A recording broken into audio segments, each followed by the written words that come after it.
listeners, welcome back to the Indra Aziz Show. Kita kembali lagi dalam episode keberapa nih? 33 di season 2 ya ini ya. Dan bintang tamu kita hari ini adalah seseorang yang sekali lagi saya ngefans banget. Dan saya main sama beliau juga udah lama banget ya. Dan juga banyak belajar dari beliau karena orang ini musiknya aneh. Jadi seru banget. Obrolan hari ini kita bakal ngomongin seputar organ. Bukan organ manusia, tapi bukan organ tunggal juga ya, tapi jazz organ. So, let's welcome Asvan Sadra Karim. Dra. Halo, apa kabar, Dis? Baik, man. Gila ya. Gue kangen banget sama lo. Kangen, kita udah lama sekali. Lama sekali, parah. Terakhir kita main 2 kali seminggu, paling nggak 2 kali seminggu ketemu. 2 kali seminggu dulu. Terus sekarang ya udah dengan kehidupan masing-masing ya. Tapi untung ada sosial media, Dra. Yo. Banget. Dra, gue nih mau nanya, gue merepresent listeners gue juga yang mereka pasti nemu podcast gue juga karena mereka pecinta musik, pecinta jazz. Pertama-tama, Dra, lo tuh satu-satunya orang yang gue kenal ya di Indonesia yang mendalami instrumen yang biasanya kita sebut sebagai Hammond organ. Dulu sih gue biasanya sebutnya Hammond doang gitu. Tapi mungkin gue salah. Bisa nggak lo jelasin, Dra, what is Hammond, terus organ kayaknya di Indonesia tuh asing gitu.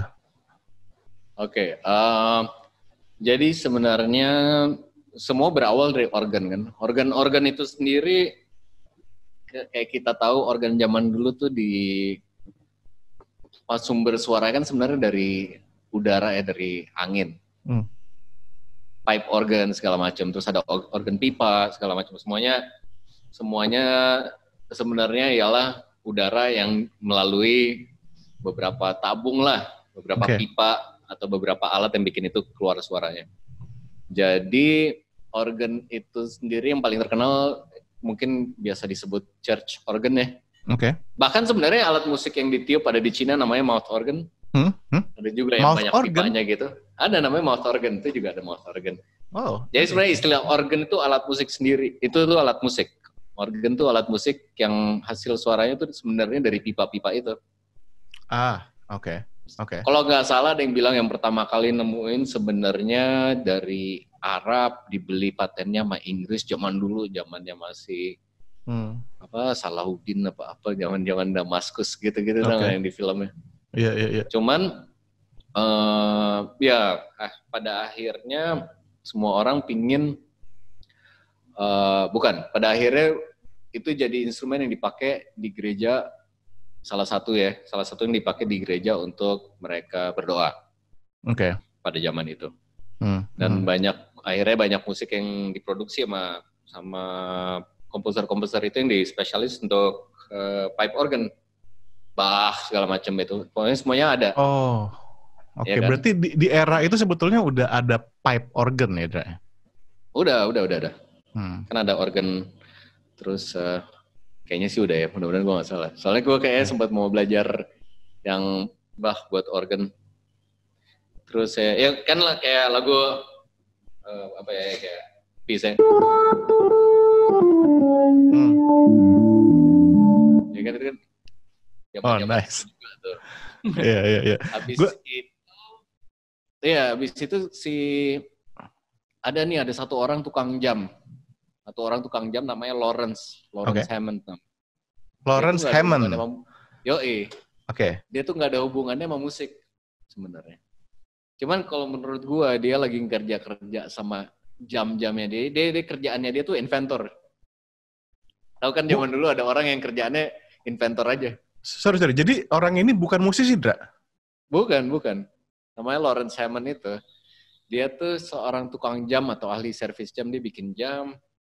Dan pada akhirnya pas dia meninggal pun dia punya hak paten tuh sekitar 110 biji apa ratusan pokoknya. Penemuan dia? Penemuan dia. Gila. Pokoknya kan zaman dulu ada yang occupation inventor gitu kan. Gokil, iya. Nah kayaknya tuh dia lagi eksperimen sama jam-jamnya dia pakai roda-roda besi. Terus mungkin ada besi lain kayak semacam magnet yang ngedekat terus tiba-tiba bunyi. oh ini kok bisa gitu. Akhirnya dia pakai besi-besi itu, roda-roda besi itu dia bikin satu susunan di mana lu bisa atur besi-besi ini untuk lu atur suaranya. Ya. Nah, makanya kalau terus akhirnya dipatenin namanya tone wheel organ. Tone wheel organ. Tone wheel organ. Makanya lu kadang-kadang kalau misalnya karena Hammond itu merek. Oke. Jadi lo kalau misalnya di VST atau lo misalnya di keyboard gitu segala macam, lo nggak bakal nemuin Hammond organ. I see. Tulisannya, ya kan? Yeah. Lo pasti tulisannya rock organ, tone wheel organ. Yeah. Nah sebenarnya dari situ tuh berangkatnya. Tapi yang pertama kali membuat organ seperti yang organ kita kenal sekarang adalah Hammond. Iya. Dia yang pertama. Bisa dibilang mungkin tuh synthesizer pertama kali. Soalnya suaranya kan sintetis. Iya. Salah satu yang pertama lah. Dia salah satu yang pertama. Mungkin ada sih dunia lain yang menemuin bunyi. Cuman yang dipakai akhirnya dia lumayan instrumen yang elektronik pertama lah salah satu. Dan waktu dulu itu waktu dia sudah langsung digunakan dalam musik-musik kayak eranya ya. Gue nggak tahu tuh eranya era kapan, tapi musiknya langsung sekuler kah atau gereja dulu kah? Jadi pertama kali dia bikin itu alat, sebenarnya tujuan utamanya kan buat gantiin pipe organ. Oke. Kenapa? Karena untuk bikin pipe organ di satu tempat sangat mahal. Pasti. Betul. Kan? Dan besar banget kan. Kalau yang gue tahu tuh kayak satu tembok 2 lantai gitu kan. Bener, berarti lu benar-benar harus perhitungin gedung itu untuk punya pipe organ atau enggak gitu kan. Iya. Dan emang awal-awal tuh kalau ini sepengetahuan gue ya, gue baca beberapa versi. Cuman gue ambil yang menurut gue paling seru aja sih. bukan yang paling bener, cuman paling seru. Kalau menurut gue, yang gue baca-baca, kayaknya tuh pipe organ, Hammond organ ini ditawarin ke banyak tempat. Oke. Ke gereja-gereja segala macam. Pada akhirnya gereja-gereja yang konservatif mereka nggak suka. Karena? Mereka nggak suka karena ya nggak mirip. I see. Mungkin apapun alasannya mereka akhirnya nggak begitu banyak yang ngambil ini untuk di gereja. Cuman malah di gereja African American jadi laku karena murah. Wah, ya kan? Kena tangan-tangan mereka langsung dong tuh ya. Nah, iya kan, cuman ya maksudnya mungkin kalau di gereja yang kulit putih mungkin dulu mainnya lebih kayak hal-hal kayak gitu. Sementara di gerejanya African American mungkin mereka ngelakuin hal yang sama, cuman ditambah, kalau kemarin gue bilang juga, ditambah kalau bahasa Padangnya ada meratapnya gitu kan. Ditambah meratap juga ada meratap ya kan. Meratapnya mereka kan blues. Iya. Jadi di antara jadi kepake gitu. Jadi ini di mana dunia gospel dari zaman barok tua ketemu sama blues. Kalau menurut gua di situ. Dan ini nggak cuma di Hammond organnya doang ya, maksudnya ini di musiknya itu sendiri. Gitu, lama-lama tuh mulai akhirnya dikenal, terus habis itu sampai ada si Jimmy Smith sebenarnya yang populerin ini sebagai sebagai instrumen benar-benar jazz. Sebenarnya udah ada yang sebelumnya. Duke Ellington udah main, Count Basie udah main. Sebenarnya ada orang namanya Wild Bill Davis. Itu dia pakai Hammond organ untuk mainin aransemennya Count Basie di April in Paris. Lo kalau cari ini termasuk video yang paling legendaris dari jazz organ tuh, Wild Bill Davis, April in Paris, Duke Ellington. Itu jadi di situ ada rekaman ya? Ada, itu ada. Lo kalau mencari di YouTube gitu ada. Itu di situ mulai zaman itu tuh orang kan Amerika tuh pas lagi krisis kalau nggak salah. Jadi orang-orang yang nggak kuat bayar big band, mereka bayar pemain Hammond organ. Karena soundnya bisa segede seakan-akan lu ada big band di tempat lo, di acara lo. Gitu. Oke. Iya. Dan abis itu baru si Jimmy Smith nih. Karena gue sempat nanya sama guru gue, oke, kenapa Jimmy Smith? Gitu. Karena terus jawabannya dia cuma simple, karena kita semua perlu Bible. Jadi buat di organ itu Jimmy Smith adalah Bible-nya lah. I see. Maksudnya gimana kita ke situ ya gitu. Kitab suci kita harus niru paling enggak, karena dia lumayan pioneer zaman itu. Iya. Ya gue kebayang sih, maksud gue sebuah alat yang tadinya dibuat untuk menggantikan pipe organ untuk kebutuhan pelayanan atau gereja gitu ya, tiba-tiba masuklah ke wilayah teritorialnya Black Church gitu kan, dan mulai masuk elemen-elemen blues dan kalau yang kita kenal sekarang mungkin gospel ya kan, dan akhirnya masuk ke jazz dengan soundnya. Gue kebayang dari sound piano, Dra, tahu-tahu ada satu alat yang keys-nya kurang lebih mirip tapi bisa sustain dan tone-nya kayak gitu ya nggak sih? Bener. Oke.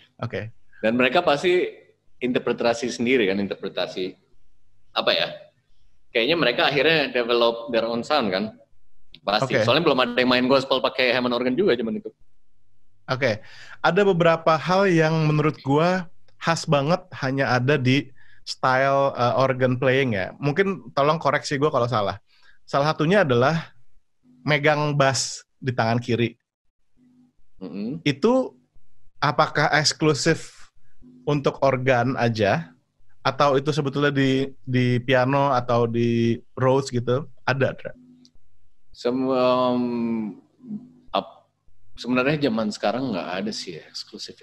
Pokoknya dari zaman dulu sebenarnya piano juga dari zaman Bach juga yang lower part dipakai buat bass sebenarnya emang kayak gitu ya. Oke. Saya menangan. Iya. Ya kan? Iya.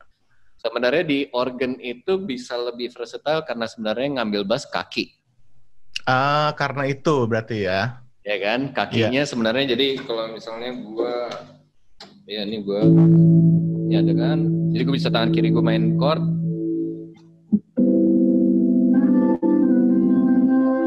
Ya kan? Maksudnya oke, nice. Ini malah di organ malah sebenarnya yang lebih spesial ialah kenapa kita ada pedal sama karena ada sistem amplifikasi dari speaker ya. Jadi tangan kiri dari Hammond organ ini bisa ngeduplicate suara double bass yang enak menurut gua. Oke. Jadi apakah ini spesifik harus organ? Enggak. Kalau menurut gua kayak The Doors meskipun pakai organ, tangan kirinya nggak pakai organ, tangan kirinya dia malah pakai Fender Rhodes kan. Iya. Oke. Terus apa lagi ya? Craig Taborn gitu di albumnya sama Wayne Krantz itu dia tangan kirinya dia main Fender Rhodes doang, tangan kirinya main bass. Maksudnya eksklusif sih nggak amat sih. Iya. Cuma gue ada kesan gini, kalau lo mau dibilang pemain organ, lo mesti gape main tangan kiri men. Tapi itu bener gak tuh? Karena itu kalau menurut gue ini karena Jimmy Smith. Ini gue bilang tadi. Karena di Jimmy Smith itu mulai zaman Jimmy Smith pemain organ, berarti lo nyewa pemain organ, lo udah nyewa big band, udah ada pemain saksofonnya, udah ada pemain brass section, lo udah ada woodwind section, lo ada bassis, lo ada pianis. Yang lo tinggal butuhin ekstra sebenarnya tinggal drummer sama main gitar. I see. Oke, Dra, kita masih di lingkungan, masih di topik instrumennya ya, Dra ya. Abis dari sini banyak banget ya yang mau gue tanyain. Tapi dari instrumen dulu. Kan tadi kita udah bahas tuh mengenai tangan kiri segala macam, dan lo juga bilang ada pedal ya. Tapi kalau kita lihat sekarang, banyak Hammond yang portable gitu, mereka nggak include pedal gitu. Itu apakah sebuah organ yang lengkap itu harus pertama 2 tingkat kan? 2 tingkat dan bass dan amplifiernya itu apa namanya? Leslie. Leslie ya, orang suka nyebutnya Leslie ya. Apakah itukah format yang sebenarnya dari organ atau lo bisa mengakui ini satu player doang apa-apa gitu? Sebenarnya tergantung lo mau ngapain sih kalau menurut gue ya. Karena organ buat gue apapun bisa jadi organ sih maksudnya. I see. Di VST pun sekarang ada organ ya kan. Dan suaranya suara organ yang oke juga gitu. Maksudnya gue pakai VST yang malah yang gratisannya organnya kok ini bagus juga ya gitu. Apaan? Menurut gue ya. Pakai Logic lo coba deh di Logic lo. Oh, gue udah pindah. Kalau lo punya Logic, udah pindah gue. Pindah ke Haleon. Lo coba buka lo kalau buka VST-nya Logic, ada vintage organ namanya. Dia nggak nyebut Hammond, cuman dia pasti beli izin ya. Ada namanya vintage B3. Itu menurut gue udah keren banget. Wah, udah dapat pengakuan dari lo sih, gue percaya, Dra. Karena lo bisa nyambung juga, lo bisa nyambung ke keyboardnya, lo bisa nyambung ke expression pedalnya. Kalau lo punya pedal MIDI, lo bisa sambung. Soundnya ininya semua juga intuitif lumayan. Iya. Leslie-nya juga lo bisa atur cepatnya seberapa, distorsinya seberapa, jarak mic-nya seberapa gitu. Iya. Nah itu yang gratisan. Itu juga sesuatu hal yang menarik buat gue karena kayaknya kalau lo ngomongin organ, elemennya tuh banyak. Tadi udah kita bilang ada 2 tingkat, ada pedal, terus ada Leslie-nya. Terus yang orang suka bingung adalah mereka ngelihat knop-knopnya gitu loh, Dra. Yang lagi main atau narik apalah itu yang tarik-tarik sebelah tangan sebelah kiri atau sebelah kanan tuh.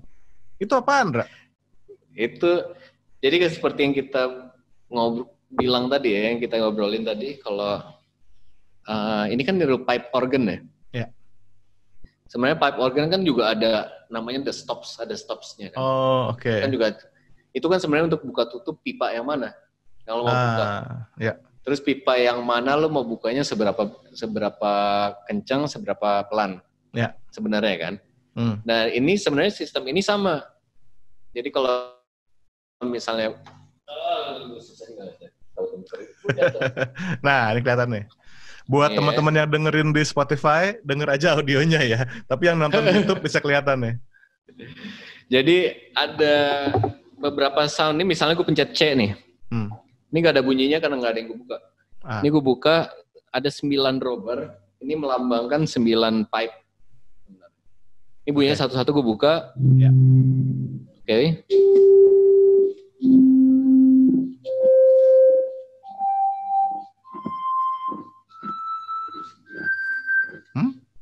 Nah, kok yang ini mati? Oh, sorry. Ya kan? Sebenarnya lu ada dapat ini C. Iya. Ini fifth-nya. Ini C-nya juga. Ini C lagi. Oktav di atasnya. Habis itu ini oktav lagi, ini oktav lagi di atas. Jadi kita punya 1, 2, 3, 4, 5 nada fundamentalnya. Wow. Dan kita ada 3 nada fifth-nya. Dan 1 fifth. Ini sebenarnya rumusnya pakai harmonics. Jadi harmonics. Lo main harmonics di gitar. Iya. Makanya lo kalau bisa, lo sering dengar kombinasi ini nih, misalnya. Iya. Iya. Ya kan? Iya. Cuman ini seakan-akan emang yang lucu ya, ini kan sebenarnya kalau lo dengerin satu-satu, ternyata banyak banget suaranya. Cuman pas ini lo keluarin barengan, lo dengernya satu nada.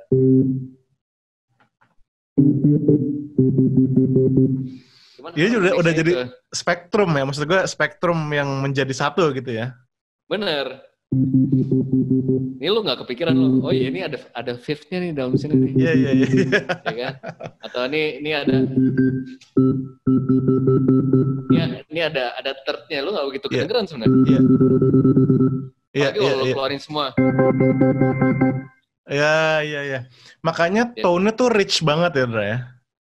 Bener, makanya tone-nya rich banget. Kalau misalnya sempat ngobrol sama Indra kemarin, kalau misalnya lu ngomongin soal oscillator dan synthesizer ya. Iya. Lu ngelihat waveform dari synth tuh biasanya kenapa yang modular itu lebih apa ya? Lebih define segala macam karena analog itu banyak peak, banyak ada hal-hal yang kita nggak serapi kalau kita pakai komputer. Which is nyebabin harmonics. Yeah. Dan harmonics itu yang bikin suaranya jauh lebih kaya lagi. Gokil. Oke. Gitu. Oke. Lucu sih, cuman kadang-kadang lu kurang tahu juga nih, lu harus nebak-nebak nih lagi di oktav mana ya. Oh. Iya kan? Oke. Iya. Gitu. Sama satu lagi, Dra, selain untuk masalah tone ini kan lo bisa pilih kurang lebih tone color-nya gitu, Dra ya. Sama satu hal lagi yang gue ngelihatnya unik juga di organ yaitu adalah pedal volume, Dra. Iya, kita nggak nyebutnya sebagai volume pedal. Kita nyebutnya sebagai expression pedal. Expression pedal, oke. Ya, jadi kalau buat gue nggak masalah kalau misalnya gue dapat organ yang satu tingkat. Oke. Gue nggak masalah misalnya gue nggak dapet Leslie-nya lah. Cuman gue akan lebih masalah kalau misalnya gue nggak dapet expression pedal. Itu elemen penting banget, Dra ya? Karena buat gue itu penting banget sih. Soalnya kalau enggak, lu cuma bisa lu benar-benar maksimum aja terus. Atau pelan terus. Sementara untuk lu mau bicara lewat instrumen, lu butuh lebih apa ya? Lu butuh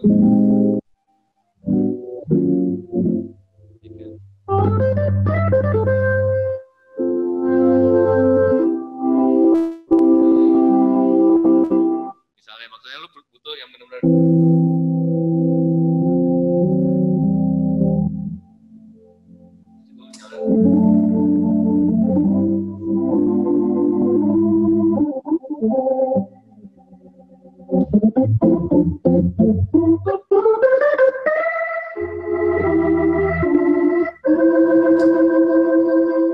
ya kan terus lu malah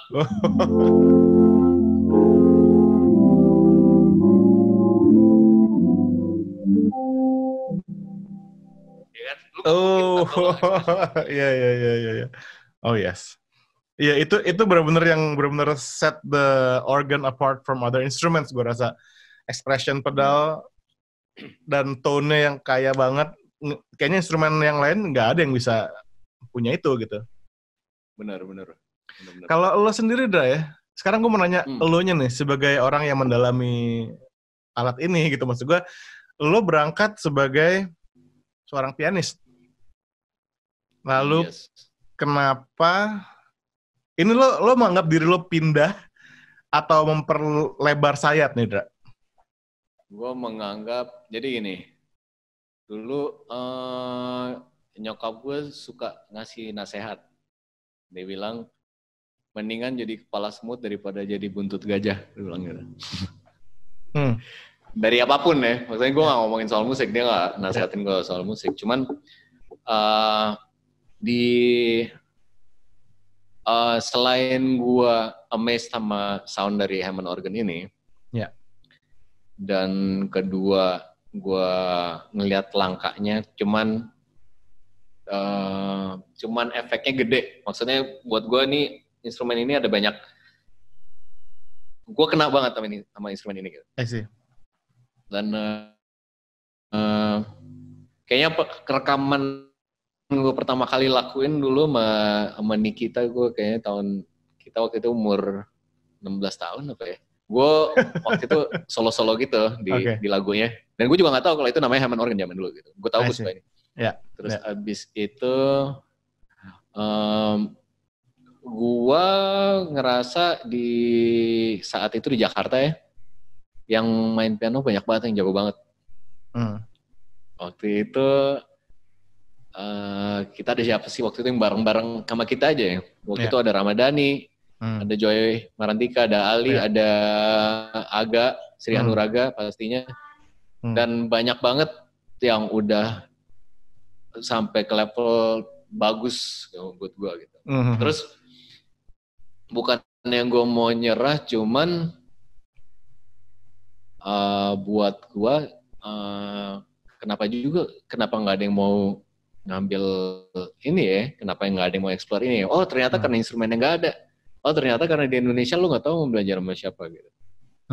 Nah itu sih akhirnya, dan gue jatuh cinta banget sama John Medeski waktu itu. Dari Medeski, Martin and Woods. Gue jatuh cinta banget sama suaranya, gimana musik rocknya itu evolve, gue jatuh cinta banget.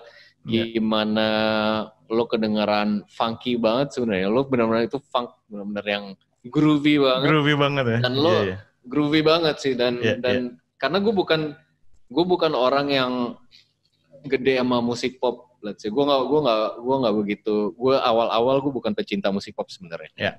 Gue lebih banyak dengerin rock dan metal dan yang lebih berat, atau enggak lebih ke funk sebenarnya sih.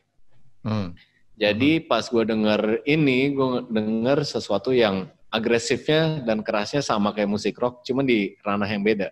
Iya.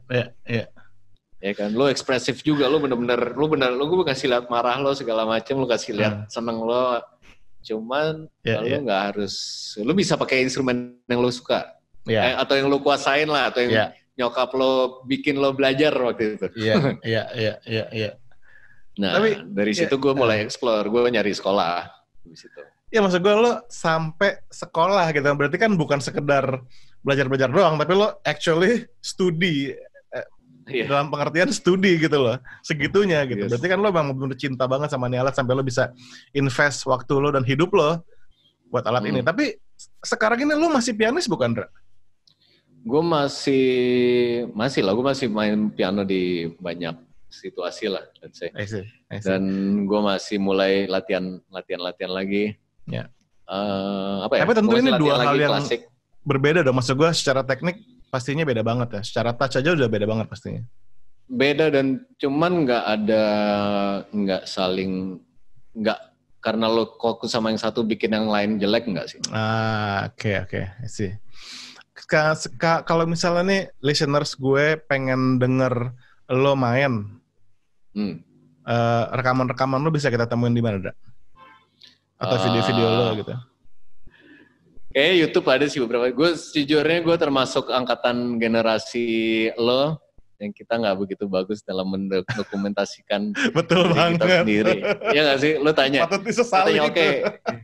Lo cari yang ini deh, yang paling terkenal sekarang. Misalnya lo tanya Nikita Dompas, coba denger dia main gitar, lo nyari pasti dia lagi main gitar sama si ini, gitar sama si ini. Paling sama Tomorrow People. Gue juga paling gue bisa bilang sama Tomorrow People sih.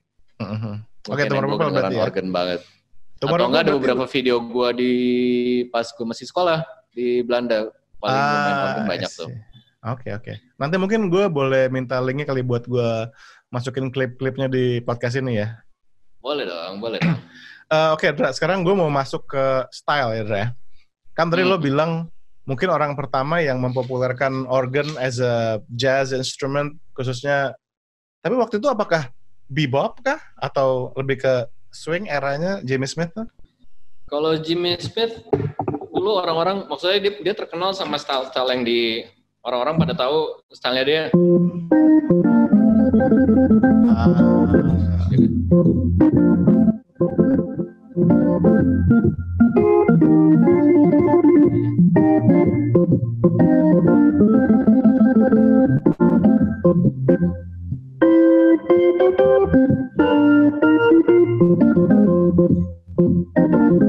Ya kan orang-orang taunya dia jenis main kayak gitu, lebih hal-hal yang bluesy apa segala macam. Cuman kadang-kadang lu suka amazed sama Jimmy Smith, kadang-kadang lu tiba-tiba nemuin albumnya dia yang nggak banyak orang-orang tahu gitu. Terus tiba-tiba dia benar-benar main yang benar-benar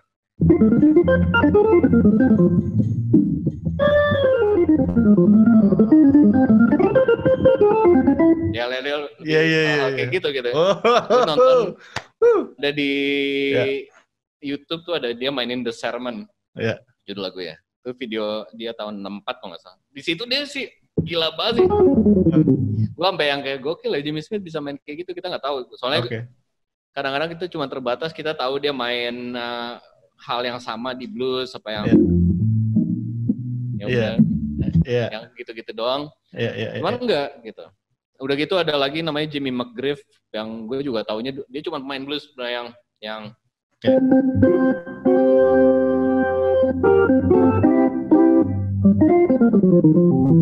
hal-hal kayak gitu gue kirain. Kemarin gue explore lagi, gue nyari-nyari videonya dia, ternyata wah gila, ada konsernya dia di depan ribuan orang. Dia main bener-bener bebop gitu, sampai dia bahkan ada piano di sebelahnya dia. Dia main bass di sini sama kakinya, terus dia main Round Midnight, semuanya pakai piano. Tangan kanannya. Oke. Tangan kirinya main bass sama main chord. Wow. Di organ. Ini di era yang sama, Dra? Ini di era yang sama, beda. Ini wow. ada sebenarnya yang paling terkenal Jimmy Smith, sementara Jimmy McGriff itu terkenal di bagian R&B sama soul. Oh nice, gue definitely harus cari sih nama-nama tadi. Kalau sekarang, Dra, kita kenalnya nih kalau di era sekarang ya, gue kenalnya cuma sama 2 nama kayaknya, Joey DeFrancesco, sama yang suka datang ke Java Jazz setiap tahun ya. Oh, Tony Monaco. Tony Monaco. Tolong perjelas ke kita nih listeners yang pengen tahu, mendalami lagi, mau dengerin lagi tentang organ khususnya di jazz dan bebop, barangkali lo bisa kasih tahu ke kita nama-nama yang keren, Ra? Jadi Joey DeFrancesco itu mungkin pemain Hammond organ paling terkenal saat ini kali ya. Oke. Jazz Hammond organ. Dan dia udah child prodigy lah, dia bener-bener dia bisa ngapain aja sebenarnya yang dia mau. Oke. Dan Tony Monaco buat gua, dia tuh banyak jasanya sama gua, karena buat gua zaman dulu gua mau belajar Hammond organ cuman bisa dapat dari DVD-nya dia. DVD-nya? Iya, dulu belum ada YouTube. Oke. Ada, dulu gue nyari-nyari waktu internet baru keluar gitu, maksudnya yang zaman-zaman kita baru masih sering belajar-belajar lah. Yeah. Itu gue belajar dari, gue email Tony Monaco, gue mesen dari Amerika, datang. Serius? Pertama kali gue belum punya alatnya bahkan. Iya. Cuman gue udah mulai belajar di situ. Dan akhirnya gue ketemu. Itu sebelum dia datang ke Java Jazz. Sebelum Java Jazz, oke. Lo ketemu di? Belum. Gue nggak ketemu di mana-mana. Gue nemu di internet kalau dia punya video tutorial main Hammond organ. Dan udah, habis itu ketemu dan dia orangnya baik banget lah. Really cool lah, dia orang yang cool banget. Terus sama Joey DeFrancesco, gue sempet seminggu workshop sama dia di Italia juga. Dia sih monster. Joey sih monster, dia benar-benar monster organ dia. Lu mau, cuman lucunya dia tuh bukan orang yang bisa baca. Baca tulis gitu, nggak bisa. Gitu. Maksudnya, ya dia bilang gue pelajarin dulu deh lagunya gitu misalnya. Mungkin hal-hal yang simple pun kadang-kadang dia nggak bisa. Cuman lo kasih denger dia main sekali, dia pasti langsung bisa. Dan lo tinggal minta dia main di key apapun dia bisa. Oke lah.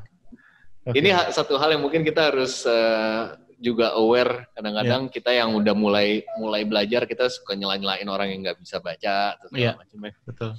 Ada beberapa pemain idola gue yang benar-benar nggak bisa ternyata baca, tulis. Ada satu main piano idola gue namanya Monty Alexander. Dia pernah harus main sama Metropole Orchestra. Terus dia dapat sheets-nya, dia datang ke rehearsalnya, dia bilang, sorry gue nggak bisa baca. Terus akhirnya dia bilang gini, kalian latihan satu konser, gue dengerin, habis itu pas latihan kedua kali, dia udah hafal semuanya. Joey DeFrancesco termasuk yang kayak gitu tuh. Termasuk kayak gitu ya? Termasuk yang kayak gitu. Oke. Jadi banyak. Dan itu yang tradisional. Joey DeFrancesco tradisional jazz. Maksudnya dengan sedikit licks modern mungkin. Cuman bahasanya dia jelas-jelas bahasa tradisional. Dia berangkat dari Jimmy Smith. Dia mau main persis kayak Jimmy Smith, bisa sepersis-persisnya. Oke. Bisa dibikin lebih susah, bisa dibikin lebih cepat. Oke. Terus dia banyak juga ada namanya, ya gini aja, gue sebutin beberapa yang pemain jazz, yang benar-benar jazz. Ya. Oke, gue siap mencatat. Kayak satunya, ada Jimmy Smith, ada Jimmy McGriff, ada Jack McDuff. Jack McDuff tuh terkenal banget sama bassline. Mungkin bassline-nya. Jack McDuff tuh pemain organnya George Benson. Sebelum George Benson ke dunia pop. Oke. Jack McDuff itu bassline-nya lu dengar mungkin groovy banget sih. Dan itu mereka di jazz masih lebih ke blues segala macam. Ada beberapa nama lagi, ada Big John Patton, ada Richard Groove Holmes. Kalau Richard Groove Holmes sampai ada signature sound-nya. Sound-nya dia yang ini nih. ada high-nya dikit. Terus ada siapa lagi ya? Dan yang mulai bebop banget tuh ada Don Patterson, namanya. Terus ada Melvin Ryan. Melvin Ryan tuh pemain Hammond organnya si Wes Montgomery. Oke, langsung bikin playlist hari ini di Spotify. Dan itu yang jazz banget ya. Dan habis itu berkembang ada satu yang menarik perhatian gue. Itu ada satu orang namanya Larry Young. Larry Young itu buat gua yang jembatanin dari organ sama jenis jazz yang gue suka. Sebutannya Larry Young itu Coltrane of the Organ. Oh wow, itu berat banget sebutannya. Benar. Cuman kalau misalnya lu dengar albumnya dia punya ada album yang benar-benar pecah banget tuh, judul albumnya Unity. Unity itu dia sama Elvin Jones, sama Woody Shaw, sama Joe Henderson. Nah, itu kuartet. Itu album gila banget. Itu benar-benar mungkin album modern jazz di organ paling pertama kali. Aduh, oke. Itu gila. Cuman kalau dia si Larry Young ini berangkatnya tuh dari trionya dia sama Grant Green main gitar. Ben Green ya, bukan Benny Green ya? Bukan, Grant Green. Oh, Grant Green, I see. Yes, Grant Green. Dan lo kalau dengar albumnya Grant Green itu, album-albumnya, itu lo baru sadar, oh ini sebenarnya yang dikejar sama Peter Bernstein Trio, Larry Goldings. Larry Goldings, oke. Dan akhirnya berangkat jadi Larry Goldings, Peter Bernstein. Lo dengerin album ini, lo baru yang gokil ya, ternyata mereka inspired dari sini, ternyata zaman itu ada yang approach jazz kayak gini, yang menurut gue sangat beda. Menurut gue sangat beda. Itu keren sih. Terus habis itu si Larry Young ini dia bikin banyak project sama Tony Williams. Cuman akhirnya kayaknya musiknya dia banyak yang kurang appreciate. Dia akhirnya stres, terus dia meninggal muda sih, lumayan muda sih. Oh gitu? Si Larry Young ini. Oke. Nah, cuman kalau tanpa si Larry Young, kalau menurut gue, Hammond organ kedengarannya bakal gitu-gitu aja. Oke. Karena dia approach-nya sangat beda banget. Dia yang bikin ada Larry Golding, Sam Yahel, ada Gary Versace. Dan itu gila sih. Aduh, banyak banget nih referensi yang bisa gue kulik nih hari ini habis ngobrol sama lo. Yang pasti gue harus dengerin album yang tadi lo ngomong sih, yang sama Joe Henderson tuh pasti. Harus. Kalau misalnya lo kira Giant Steps susah lagunya ya. Oke, orang-orang bilang Giant Steps susah. Kalau misalnya orang yang udah, mungkin lo bakal nemu beberapa lagu yang kadang-kadang kedengarannya lebih simpel, cuman sebenarnya dimainnya lebih susah. Kalau di album Unity itu ada judul lagunya Beyond All Limits. Itu menurut gue itu lagu susah sih. Itu lagu susah banget gue. Oke, lagu susah banget ya, Beyond All Limits. Cuman keren banget. Ya. Oh damn. Oke. Gue bisa ngasih banyak list sih yang pemain. Kalau yang zaman sekarang, pemain-pemain yang zaman sekarang tuh ada yang lo harus denger banget tuh. Idola gue nomor 1, top nomor 1 di jazz, lebih ke tradisional segala macam, Larry Goldings itu top gue. Di funk segala macam tuh John Medeski. Cuman dari jazz yang lain tuh ada Sam Yahel. Gue sempat belajar sama dia. Oh, lo pernah belajar sama Sam Yahel sendiri ya? Sama Sam Yahel pernah. Terus ada satu lagi Gary Versace. Gue juga sempat belajar sama dia. Terus ada Pat Bianchi. Pat Bianchi itu mainnya kayak Joey DeFrancesco. Cuman lo bisa dengar kalau dia lebih dia ngulik. Dia bukan natural. Kalau Joey DeFrancesco lo bisa dengar kalau dia benar-benar natural banget. Ada Bill Hyde-nya ya. Yes, banget. Bill Hyde termasuk ternyata sih Bill Hyde itu pemain Hammond terkenal banget. Di dunia. Kita nggak tahu aja zaman itu di dunia. Lu nanya John Medeski, dia tahu. Kita nongkrong sama dia di Kuningan ya. Di Kuningan. Sama Pat O'Reilly. O'Reilly ya.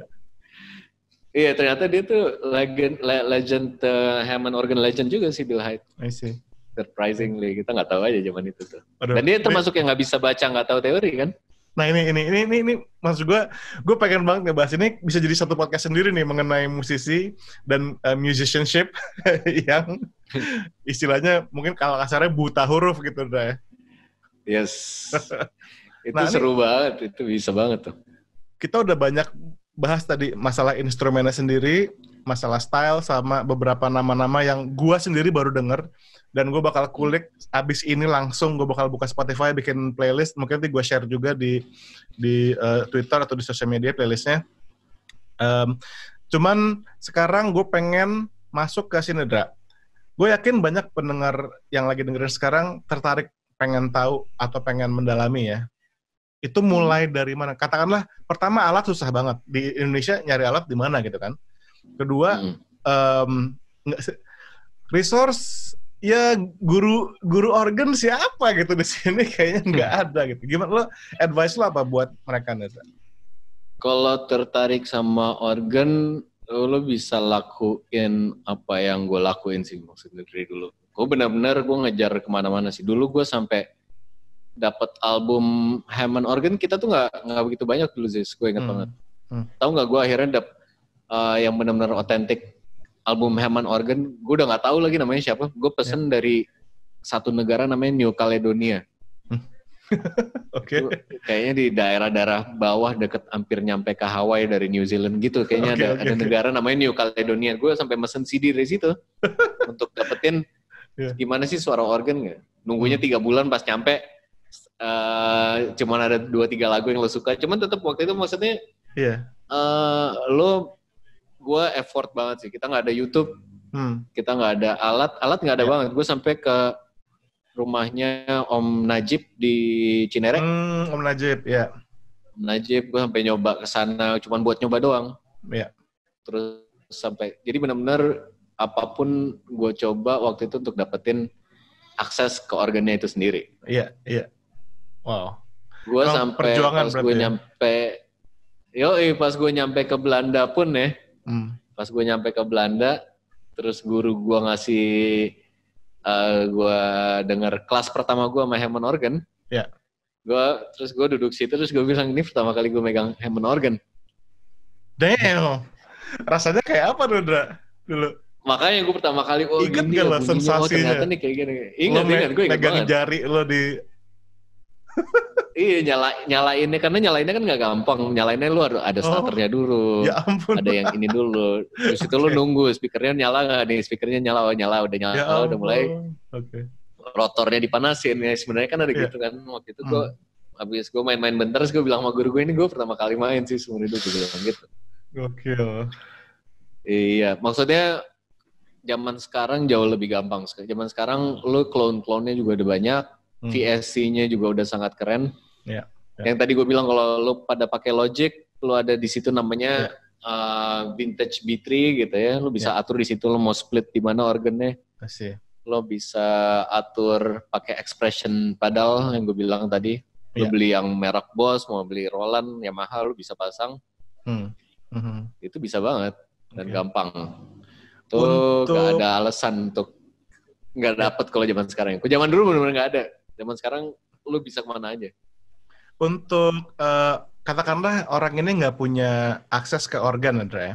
Tapi untuk mensimulasi, karena kan salah satu hal yang penting banget untuk belajar instrumen itu adalah touch ya. Harus, misalkan dia punyanya RD gitu. Bisa gak sih? Sebenarnya ya, gini deh. Istilahnya gini, kalau lu bisa main organ jago di RD, ntar lu pasti main organ benerannya pasti lu lebih jago lagi. Oke. Pasti. Kenapa? Karena keys-nya organ tuh enak banget. Keys-nya organ nih ada mereka sebutannya waterfall keys. Itu lo enak banget, lo ini benar-benar enteng, cuman bounce balik. Ini bukan enteng yang kayak enteng lo main keyboard murah, bukan. Cuman nih lu kayak sebenarnya lu kayak agak-agak main basket gitu, sensasinya lu kayak bounce baliknya tuh agak-agak kayak karet. Dan itu hanya di organ? yang bisa kayak gitu? Hanya di organ. Ini dipatenin sama si Lawrence Hammond itu dipaten. Sampai dipaten segala touch-nya itu ya? Pasti orang-orang kayak gitu patennya banyak banget. Dia namanya Waterfall Keys. Oke, Waterfall Keys. Nah, jadi kalau lo mau nyoba, lo coba di semua hal, di keyboard apapun, nggak jadi masalah sebenarnya. I see. Cuman kalau misalnya lo nanya beda apa enggak, pasti beda. Pasti beda. Wah, tolong catat ya, listeners ya. Semoga dapat pencerahan baru nih. Gue sih dapat pencerahan banget. Yang pasti, I cannot wait to try my ears on some new music. Nah, Dra, untuk penutup nih kayaknya waktu juga yang harus memisahkan kita. Tapi lo bisa nggak kasih, ya sedikit lah. Lagu apa ya? Bebas, coba kita explore dikit ya. Iya, man, I just wanna hear you play, bro. Gue coba misalnya sekalian coba sound ya. Yes.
Yes. Oh man. Nyangkut. Earphone gokil. Walaupun tadi ada sedikit masalah audio di tengah di sisi gue, tapi nggak apa, gue tetap merasa tersirami rohani gue. Ya ini susah, mic-nya susah soalnya. Thank you, Dra. Thank you banget. Gue andaikan saja gue bisa ke sana sekarang dan dengerin lo langsung di sana, pasti gue akan jadi orang yang sangat bahagia banget sekarang. Ini sebenarnya satu yang lo harus kita harus sadar nih ya. Yeah. Kita denger Hammond organ di TV, di radio segala macam. Lo bakal beda banget denger Hammond organ yang beneran. Maksudnya lo nonton konser Hammond organ tuh agak beda situasinya ternyata dari yang lo kira. Kalau buat gue. Jadi volume sebenarnya nggak sekencang itu, cuman di saat yang bersamaan ternyata sepowerful itu. I see. Jadi drummer pun kadang-kadang gue nonton beberapa kali nonton Hammond organ concert gitu, organ trio, nggak pakai monitor. Jadi benar-benar gitar ampli, drum, nggak ada yang amplification, terus habis itu Hammond organ sebenarnya setenang itu. Cuman sejelas itu. Wow. Cuman sepowerful itu agak susah sih ngejelasin. Iya. Kalau misalnya kita dengerin album-albumnya Jimmy Smith itu yang paling lucu ya. Kadang-kadang kita dengar, wah ini kayaknya seru banget. Mereka lagi full organ yang kayak kayak lagi gitu-gitu.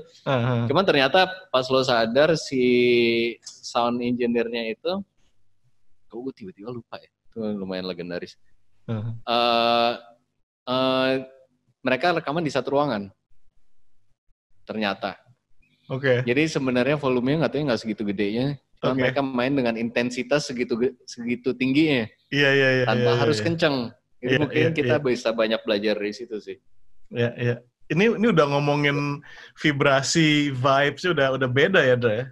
Beda, makanya kita di sini terlalu dinyamanin sama ini ada kru panggung ya, ada monitor ya, ada ini segala macam. Ininya mana nih? Oh nih soundman-nya gini. Iya. Gue selama gue di kuliah dulu di Belanda 7 tahun, gue jarang banget dapet gig yang ada soundman. Gue jarang banget dapet gig yang gue dipasangin. Aku pasti bawa sendiri semua dari ampli-amplinya segala macam, miking segala macam. Karena dan cuman nggak jarang juga suaranya oke gitu. Bukan karena gue bagus juga nggak, cuman karena semuanya nyoba gitu dan emang balance dan penonton juga nggak perlu volume yang segitu gede. Ya nggak sih? Sekarang kita udah terlalu, ini harus volumenya nggak kedengeran nih. Kadang-kadang ngencangan penonton nih daripada yang mainnya kan. Iya. Kalau ke jazz clubs gitu tuh sih harus cek tuh. Kalau ke New York. Semoga masa-masa pandemi ini segera berlalu ya, Dra. Gue pengen banget ngalamin itu semua lagi dan ya paling dekat sih ya dengerin lo langsung di sana main, dan kalau perlu kita bikin main lagi kita. Man, kalau perlu main bareng, bikin video bareng. Damn, man. Ya, hopefully soon, Dra. Hopefully soon. Soon. Pasti soon. Oke, Dra, kalau gitu kita hari ini udah ngomongin cukup banyak tentang Hammond organ, tentang style, jazz, bebop. Dan terima kasih banyak udah sharing banyak hari ini tentang instrumen kecintaan lo ini. Dan juga berbagai nama-nama yang harus gua kulik sekarang juga. Nih listeners-nya The Indra Aziz Show, kalau mau follow lo di sosial media yang lo paling aktif, di mana, Dra, sekarang, Dra? Instagram ya? Iya, gue Instagram kali ya. Gue emang agak telat nih untuk gitu-gituan nih. Instagram sih kayaknya. Instagram ya? Kasian ya. Kasian. Sebenarnya bukan Adra Karim. Oke, @Adra Karim ya. Jadi sebelum gue tutup, mungkin sedikit banget gue mau recap mengenai alat ini ya. Organ ini awalnya dari church sebagai pipe organ yang gede banget alatnya, lalu muncullah seorang bernama Lawrence Hammond, seorang inventor gitu ya. Dia bikin organ tapi yang bikin compact gitu, ceritanya maunya gitu. Tapi ternyata nggak terlalu laku di kalangan church, tapi laku di black church dan akhirnya masuklah style jazz, gospel, blues, sehingga akhirnya ke jazz ada Jamie Smith dan dari situ udah menyebar ke yang tadi kita obrolin, gitu Dra ya. Kalau misalnya lu nyari awalnya paling gampang lu coba nyari ada pemain organ cewek namanya Ethel Smith. Ethel Smith, mungkin tuh video organ tertua kali ini tahun 1945. Ada video dia main organ di musical. What? Dan lu bakal ternyata awalnya dari kayak gini ya. Terus lu langsung masih ingat musical zaman dulu, lu ingat film kartun segala macam. Dan mungkin menurut gue tuh sangat menarik, lu bisa mulai dari situ. Mulai dari sini ya. Ntar mulai ditambahin bluesnya, ditambahin jazznya gitu. Interesting. Ntar lu cek deh. Oke, I will. Oke, Dra, kalau gitu thank you juga buat listeners yang udah tune in hari ini, udah dengerin. Jangan lupa follow podcast ini ya. Terima kasih ya, Dra. Sampai ketemu di episode selanjutnya ya. Ini bukan yang terakhir, jangan lupa. Amin. Thank you, sis. Dadah. Dah.